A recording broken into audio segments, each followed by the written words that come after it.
This is Chapter 10, Lesson 8, Science and Technology. Made in Japan. Mr. Roboto.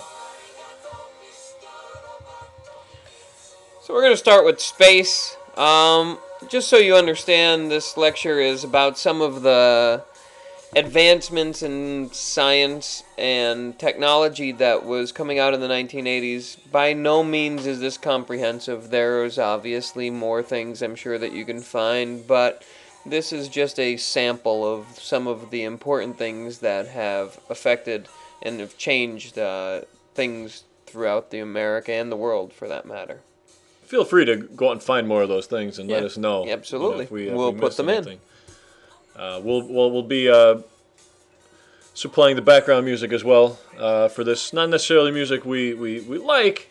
I'm not a big Styx fan myself, but Mr. Roboto's a classic of the 80s. DJ Booty. DJ Booty, hit with the hip hop and bebop and hits of the 80s. Toe tapping, arm flapping, whatever it takes. Whatever it takes. You just enjoy. All right, getting into space. We launched 1980, 1981, Voyager and Voyager 1, Voyager 2 on its voyage into space, since it is Voyager. And what its goal was to actually film and take pictures and send back to the world It's beautiful images. Images of what it looked like in the deepest aspects of our solar system. And therefore, you had pictures come back such as... That's just scary. The Great Red Spot. That is just scary. Which is a giant storm on the surface of Jupiter. The majestic rings of Saturn. And all its moons you could see out there. Awesome. That's just Saturn is one of the most awesome sights. And Neptune. The blue planet. Pretty cool. Is that called the blue planet, or am I just making that up? You called it the blue planet. I just called it the blue planet. So it is. I'm going with the blue planet on this. And hence it's the blue planet. Well, the space shuttle program was also getting off of its feet. Columbia being the first of the space shuttles. It was launched in 1981, became the first space shuttle, and what we're talking about with a space shuttle is a re-entry vehicle that can go into space, and then before the shuttle program, what it had was capsules that actually had to free fall to the surface with parachutes and the like, and then it would fall into the ocean, and we would send the Navy basically to go pick it up. Well, now this can actually land itself. It has landing gear. It will land right in Cape Canaveral. Comes in like an airplane. Yep. I think this really. I mean, I was 9 when this happened, and again, this is an era where we both can pretty much go off firsthand knowledge of what we saw on TV, and excuse me. I think this really got kids dreaming again of what they wanted to do when they grew up. They wanted to be an astronaut. Right. They wanted to go up in outer space. And I remember was such a neat thing. One of my friends would actually go down to Alabama to space camp. I was so jealous. I was like, I want to go to space camp. But Challenger soon followed, and then later on, the shuttles rounded out with all of the Discovery and Atlantis finally being brought into the fleet as well. There's Columbia. So just sitting on the side of that rocket, and the rocket will launch it up so far, and then it takes over. Unfortunately, Columbia is no more, and if you know recent history, in 2003, we didn't teach it to them yet. Yes, right. Well, in 2003, on its last, I guess you could say, its last voyage, upon re-entry, it burnt up and disintegrated over Texas. It was just awful. June 1983, Sally Ride becomes the first U.S. woman in outer space. And there's Sally. Good old Mustang Sally. She had... That's a lot of hair to put in that helmet. Yes. Good for her. In August 1983, Guion Buford from Pennsylvania, he's a PA boy, Good old Guion. became the first African American in space, and a Penn State fan at that. Fantastic. It's a good time to be a Penn State fan in the 80s. Yes, it was. Good team. Excellent. But in the 90s, even better. Ooh, absolutely. They won their national championship in '86. Mm-hmm. Really sad incident. 1986, the Space Shuttle Challenger exploded during takeoff. Just after, I mean, it just got up in the air, and one of the most sad things you can watch. I remember watching this in school. Yeah, I do too. And I mean, this was such a big event because not only did it kill all the crew members, including. The big thing was it included this Christa McAuliffe, who was a teacher. So I think every kid in America was probably watching this live on the big TV they wheeled into our classrooms back in the day when TVs were on wheels. And I think my 6th, 7th, and 8th grade classes in our school all came together to watch this. And just I remember the shots of her parents. Yeah, the crazy thing here is, to put it into perspective, Christa McAuliffe was not an astronaut. She was a teacher from New Hampshire. She won a contest. And all of her students were brought down to Cape Canaveral to watch their teacher go up into outer space. And it just received tons of media publicity. It was the first time that a space shuttle was going up in a few years, actually in '83. They had kind of curtailed the space program by '84. In '86, they were really getting off the ground, and it was starting with a bang. Oh, that's a terrible pun. That was unintentional, I'm sure. Totally. Never Excuse me. Said that. The one of the I completely lost where I was going with that after the that was pun. Terrible. I did not mean that. But it was supposed to be this, real. Now I gotta say exactly. All right, I need to recapture myself here. Basically, what I was trying to say was that they were trying to really re-energize this space program, so they were bringing in civilians, including Christa McAuliffe, and it was supposed to be very ceremonial that finally the space program was going off into the new century, and unfortunately, it's a number of disasters. That's what I was going to talk about, actually. In '81, it kind of it was kind of a rebirth for everybody who wanted to be an astronaut, and then it kind of just became commonplace. It got too ordinary, yes, almost. Right. And so that's where the teacher going up there, and as Mr. O'Hearn said, it really got everybody. It was kind of really promoted, and the teacher thing, and the kids are down there, her parents are there.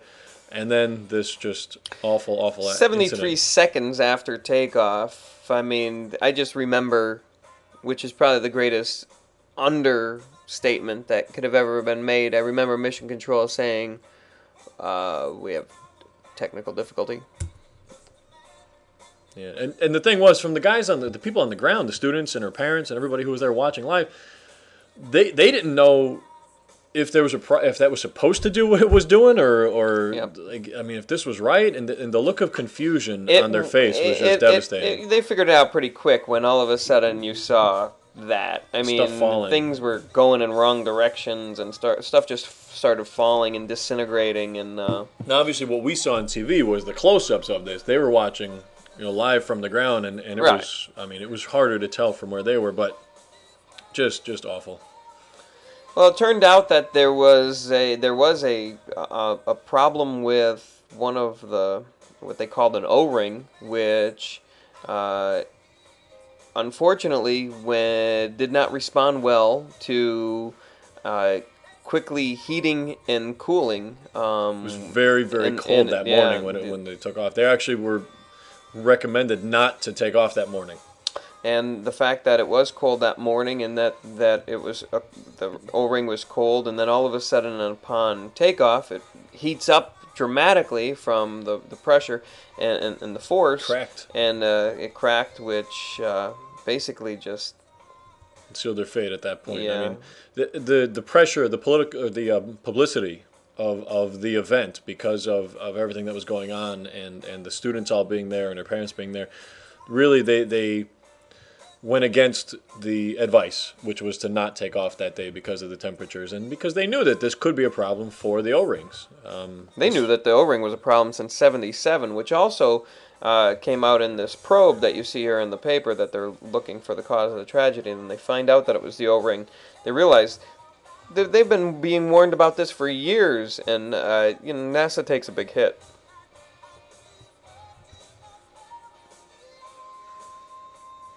That had to be one of the bigger pieces Yeah. that they recovered.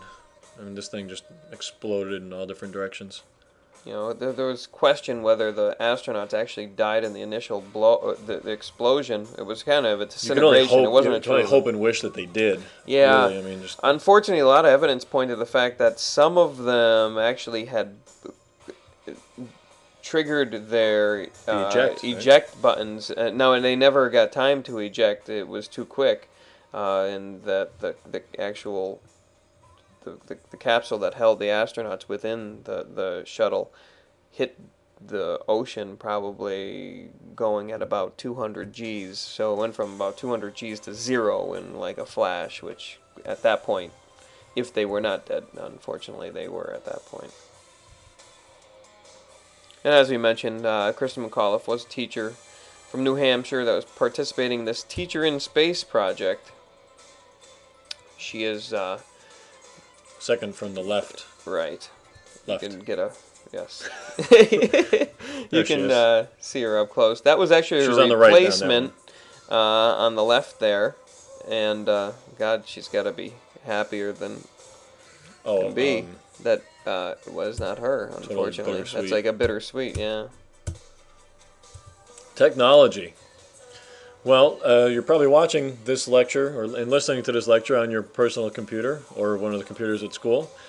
Things have changed a lot since the computers we remember from when we were growing up. Yes, most definitely. Couldn't afford them at first. Apple really gets They were started garbage. with this in 1977 with this beauty, Looks like a microwave. the Apple II. Look at that. That Yeah. is the true floppies too. You can Oh, see absolutely. the The size. 5.5 inch Yep. dual floppy. That's an expensive model right there. In 1981, International Business Machines put out their own computer, the IBM. Still featuring the 5.5 floppy. Yes, most definitely. That's going to be for a while. Lots more keys on that keyboard. Um, And the beautiful black screen with the green type. I believe it was Bill Gates in '83 said 64K or 56K. Who will never need more than 56K? Yeah, this guy does right here. The Mac. 1984 Revolutionary. Macintosh. Revolutionary. Yikes. They were all over in schools. I had one of these babies. And I love this. Macintosh was revolutionary. This was Folders. folders. To be able to actually click into things and to, you were able to manipulate things with your mouse. That was huge compared to the IBM at that point, which was running primarily off of this MS-DOS program, which now you had, the basis of Windows, I guess you could say, or a very window-like manipulation. These were great, except for the part where you had to use the mouse, and all the kids who had figured out that you could open up the mouse and take the ball out. Right. They would take there would be no mouse balls, and then you wouldn't be able to move the mouse around, and you were pretty much stuck. You couldn't open any of those folders. It was great. Poor mice. There's signs all over computer labs to not steal the mouse balls. Okay. So Microsoft Windows operating system comes out in 1985, which, building on the technology of Mac in their Windows program, in the way that they manipulated using folders, and this is now Microsoft's version of this. And of course, Microsoft today, what the giant it has Are they still become. around today? I think they're pretty decent. Oh yeah, right. You know them? Right. DNA fingerprinting. DNA is pretty cool. 1987, DNA fingerprinting was used to convict criminals. First time. Using the same technology, we're looking at the encoding of DNA with genetic engineering. In fact, in 1988, Harvard Medical School was given the first patent on a genetically engineered organism, and that was actually a rat that was predisposed to get cancer. I guess everybody figured, well, you can have that patent because nobody wants a rat that gets cancer. No, no. 1989, the Human Genome Project was launched. Pretty. Yeah, the idea here was to map the entire 3 billion nucleotides of human DNA. I would have given up after the first maybe billion. I don't know if I could have done all 3 billion. Not myself, at least. They finished this already in 2003. Yeah.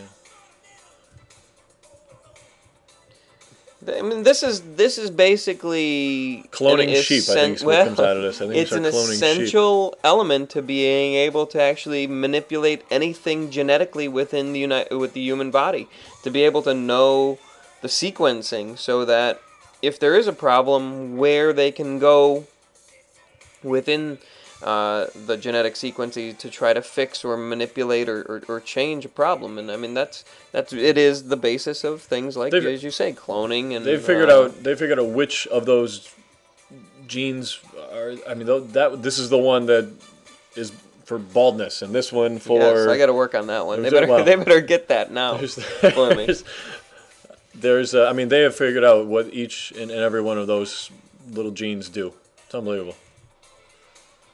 SDI. Well, we've already talked about SDI, the Strategic Defense Initiative, also called Star Wars by the media. This was the missile defense system proposed by Ronald Reagan. Star Wars, I believe. Star Wars. So this would cost us $1 trillion. And never functions. No. I think Bill Clinton in 1993 finally gets rid of the SDI program, scraps it once and for all. But it did really impact the arms race. It did give us kind of a leg up on the Soviets, because even though our scientists thought this was the most ridiculous thing ever, and this thing fails in all of its testing. As a matter of fact, in its fourth test, it fails again. However, our government decided the best thing to do would be to lie about it and tell everybody that it did work, just to make the Soviets take it seriously. Their scientists were thinking, this is ridiculous, this can't possibly work. I mean, I don't care how brilliant the pebbles are. They are brilliant pebbles. They're brilliant pebbles and eyes as well. Eyes. But this can't work. But the Soviets have to spend a lot of money on trying to figure out whether or not this can work, how they could build one. And Reagan kept offering it to them. He kept telling Gorbachev, listen, we'll give you how to do it. We'll tell you exactly how to do it, in their negotiations at their summits. And this was one of the sticking points that they kept coming up with. It eventually leads to them saying, well, let's just get rid of nuclear weapons once and for all, because, I mean, if they're going to be no use and, you know, they're such a dangerous potential to have, what is the point of actually having this large stockpile of weapons? So Gorbachev opens up the opportunity, or opens up the option for, let's dismantling our nuclear arsenals. Moving on to medicine. This was one of the scariest things.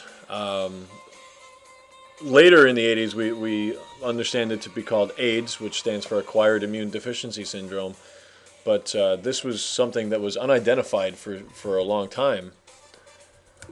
Right, it shows up in 1981. They're first identified, and no one knows what it is. Originally, it starts to come in a lot of cases start to come in, and they seem to be overwhelmingly homosexual males, and therefore a lot of people were questioning what was going on here. Right. In fact, I think it was given names like gay cancer, right, and gay plague, and, right, and things along that line, and people even believed that it was a strictly gay virus that had not been identified. Later on, they realized that it was not just contained to homosexual men at all. In fact, it was going to be HIV or transferred. drug users really, the hypodermic needle users, heroin and depending on the different drugs they were hooked on. This was really the population that took off. People were sharing needles. Yes, exactly. And there were public service announcements like this. If you're dabbling in drugs, you could be dabbling with your life. And because one of the ways that this HIV, which is the carrier of AIDS, was going to be transmitted was through the transference of blood. And in fact, in many cases, it started to be questioned blood donors, people that were given blood transfusions, sexual intercourse, all of these things where you would have had that transference of bodily fluids and especially blood was very vulnerable to the transference of That's HIV. how tennis great Arthur Ashe got it. When he got it, then it really opened a lot of people's eyes to say, listen, this is not a homosexual man. This is not a guy who's using hypodermic needles. And he was a healthy, athletic guy, a hero, in the African American community. And all of a sudden, this guy's got AIDS. So this was scary. It got to the point where people didn't know how you caught it, and you were afraid to touch a doorknob. That's how bad it got for a Right. while. It was so scary. And There were like I remember that they created the AIDS quilt as as an honorarium to the people that had AIDS, because a lot of people, in fact, couldn't even have funerals because morticians would not take their bodies if they knew that they had died of AIDS, because they were afraid to actually embalm the body themselves. They were afraid to actually even deal with the body. There was I can't remember the boy's name right now, it escapes me, but he was the poster child for AIDS in the 1980s because he was expelled from school because he was given AIDS. He through a blood transfusion, he basically was given the AIDS virus and contracted AIDS. there was just not to get into too long a story here, because I know we tend to talk a lot when we do these things, but these are things that we remember growing up. And I was at the University of Scranton. This was early '90s. This continues into the early '90s, and they were so afraid. It became to the point where everybody had rubber gloves everywhere, so that if anybody's bleeding, all of a sudden they shut down an area. The area is contaminated. We were playing volleyball in gym class, and one of the gym teachers was on my team, and he sets the ball for me. I went up and spiked it and hit a friend of mine right in the face. Bloodies his nose, like broke his nose, shattered it, and bleeding just all over the place. He's taken from the court to like the nurse's office. Well, the trail of blood was so long, they had to shut down the entire gym at the University of Scranton, close it down, bring in guys in like white suits. Hazmat suits? They actually cleaned. They had to shut the whole thing down and scrub the Wow. entire, all the floor, the net. There was blood. Wherever there was potentially blood, anybody who got blood on them had to be cleaned up. And it was really just scary. It really was scary. Well, moving on to Less scary. another part of medicine, the Jarvik artificial heart, or what was known as the Jarvik 7. And this was created by a doctor by the name of Robert Jarvik. And basically what it was a fake heart. A heart that can be put into the human body that would sustain life by performing the same functions as a regular heart would. That is to act as a pump for the blood to be circulated through the human body. And it was successfully transplanted into a dentist by the name of Barney Clark, who actually lived with this fake heart for 112 days. I know it's only 112 days, but Right. that's a modern miracle. Yeah. That was unbelievable that this guy's life was extended that long. There was a whole bunch of controversy over the even messing with the heart. People, it was Religious seen as like a taboo thing to be messing with. The human heart was, kind of always the symbol of love and symbol of feelings and affection. Not that it has. It was kind of just created that perception was created. But I mean, there's no reality to that at all. But the This whole is idea technology of heartbreak, over nature right now. I mean, over Exactly. God's will. I mean, this was a hard thing for a lot of the religious community to deal with. Absolutely. Unless it was your dad, then all of a sudden it was a different Right. And it different was situation. bloody. Ew. See Barney's. Is that a heart? See Barney's heart. I expected bigger and purple. This is another of those incidents that I remember clearly. Natural disaster, 1980, Mount St. Helens, which was this huge mountain volcano, and it erupts. This is out in Washington State. Interesting. That said, the western part of the United States is extremely volcanic. I mean, Just completely Seattle- unlucky in the 80s. by the Seattle, way. Washington sits at the base of Mount Rainier, which is a volcano, Yeah. just like this. All the disasters we're going to talk about, if you think about it, are all Western United States. yeah, sure. Because of the right here you see the beginning of this just bubble, as what they called it, and it had been growing for months, and there were all kinds of geologists that were going out to try to basically take readings and figure out what's going on with Mount St. Helens. Yeah, you're not going to see me getting anywhere near that a growing bubble on any live volcano. They try by the to way. start moving people out, but people won't leave. A lot of them. Yeah, they were stubborn. Geologists were moving in more and more, and all of a sudden it starts actually spewing gases. And I mean, this was not bang, it just happens. This was slowly over time, and therefore people would see it and say, we're all right. We live today, we live tomorrow, we lived a month from now, lived a couple months from We'll be now. fine. Not so much, actually. And this is the aftermath.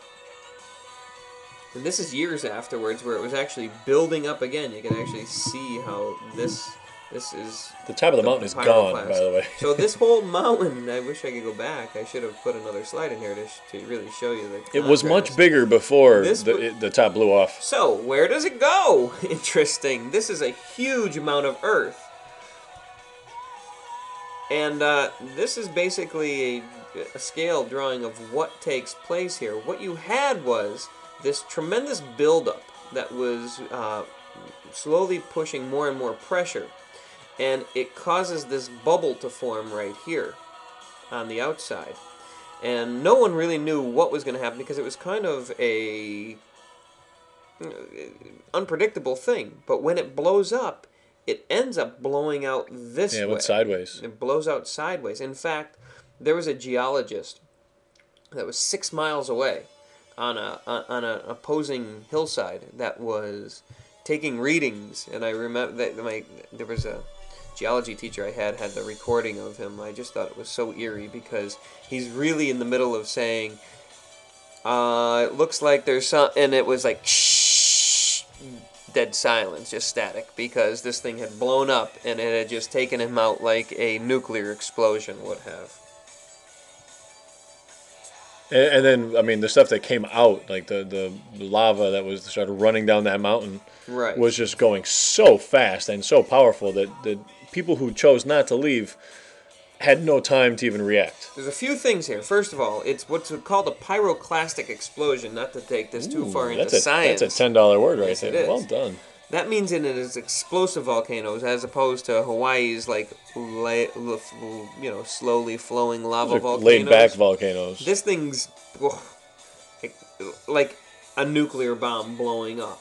A number of nuclear bombs actually blowing up, and what you have is it blows up that whole giant part of the mountain. And my question and my statement to you is, what happens to this mountain? You can see that this mountain actually slides down here, and all of this debris that's thrown up into the air ends up coming down into rivers and streams.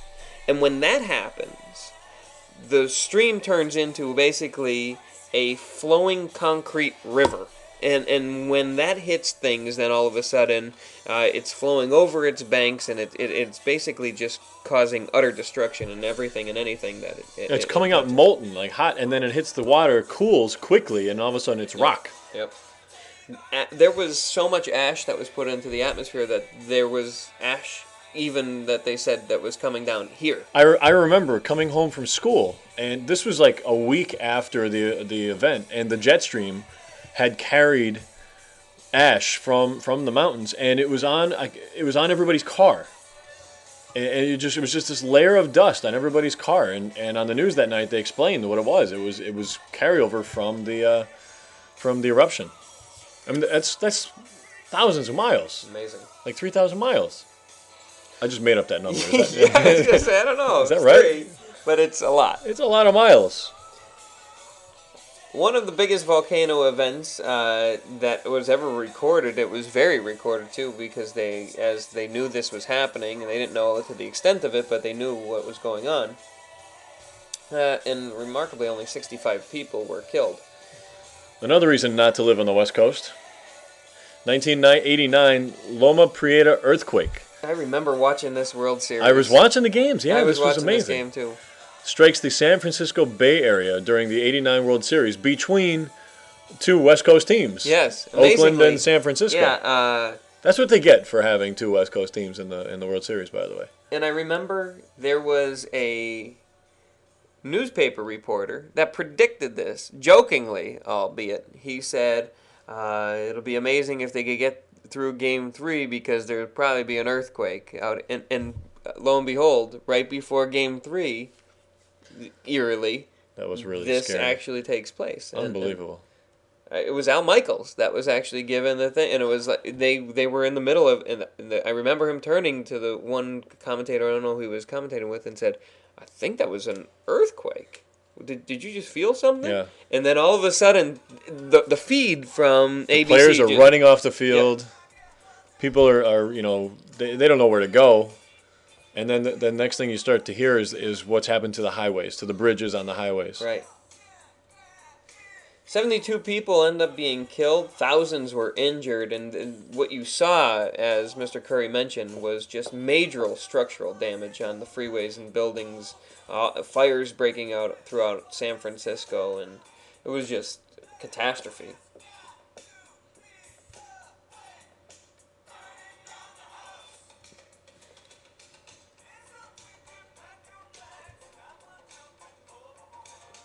You can see the structural damage to these highways. One highway just drops on top of another one. Yeah, this is two That's two, different yeah, highways. This is the top, and this is the bottom. This top Cars section just just all over it. completely just collapsed down onto the one below it. I think they said that thank God the game had started, and because Right. if this had happened earlier, when this traffic would have been on their way to or leaving the game, Right. depending on when it happened. But it happened at a time of a lot less traffic. Thank How God. lucky is this guy? How about that guy? He's driving up here, and this side collapses, and he stops in time. But I mean, this is what that's. I mean, I guess even at worst he just could have driven down it and gotten on the next level. Right. I am now going to. Wait a minute.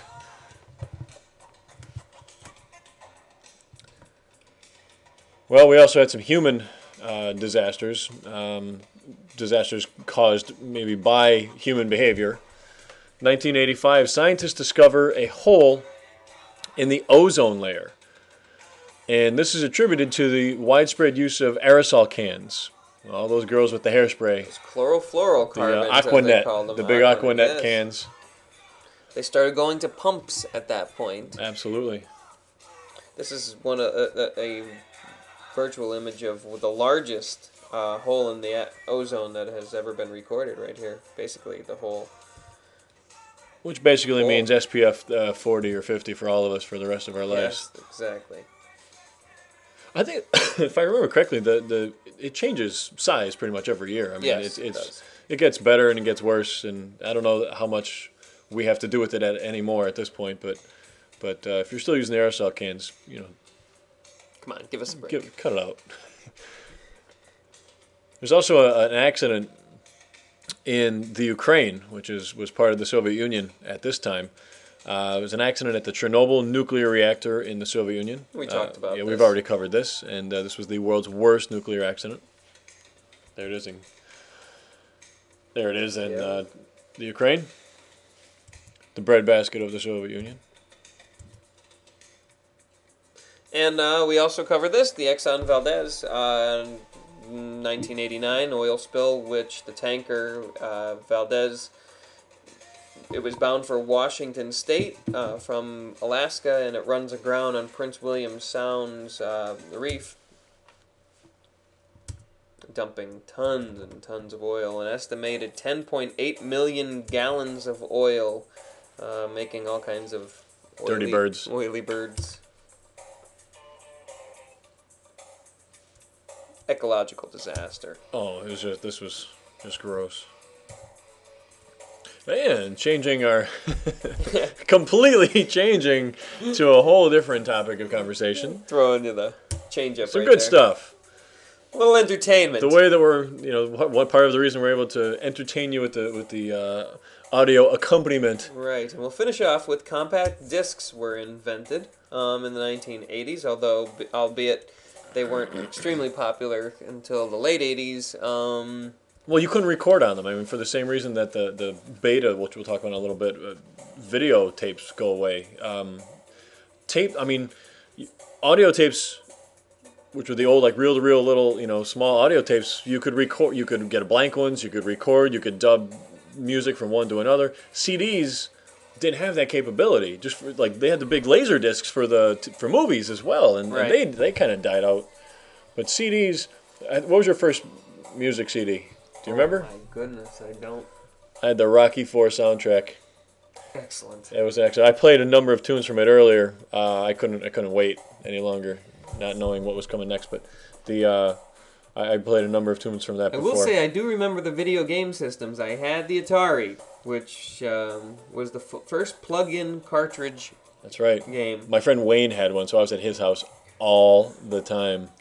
And one of the most popular in the arcade as well as in, the private home use through these Ataris was, of course, Pac-Man. Mr. Orton is now going to play. We'll see how good he is.